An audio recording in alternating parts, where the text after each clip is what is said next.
Before we were saying the man who eats fish or working in the fish, we were calling him Chachi. We were not going to even marry his daughter. Nowadays, we were working in a campaign for Eat Fish. We were making the awareness campaign to encourage the people to use their resource.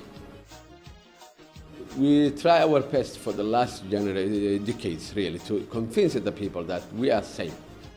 Everybody comes to know what's the fish and what's the fisheries and what's the fishing people. We are trying our best with the help of FAO and UNDP too, to teach the people. It's a good impact. And now we are building growing market, the urban cities. Artisanal fisheries of Somalia is very good.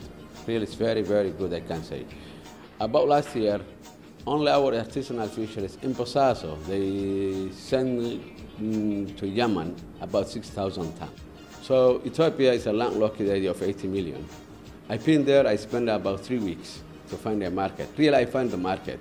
But the problem was the facilitation, whether it is the transport, whether it is the cooling system. So I met with the people, the concerned people in the Ministry of Fisheries and Ministry of Commerce. They advised me to make commerce a business. So they advised me to go to Djibouti. I go to Djibouti.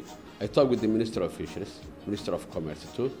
We agreed together to bring the fish of Somalia products to Djibouti and repack it, reprocess it, and take it from there.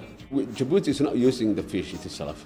Djibouti, we make that market survey. It can use only 2.5 tons per day, but the fish will go to Ethiopia, which is about 10 tons per day. And they are ready to help the other Somalis too.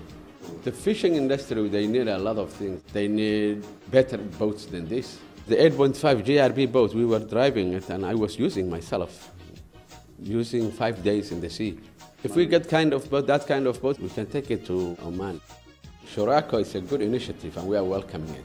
I am really very hopeful of it. Because of the rich resources we have, because of nowadays the international community stands strongly to make it Somalia. We have no money, but we can give them fish.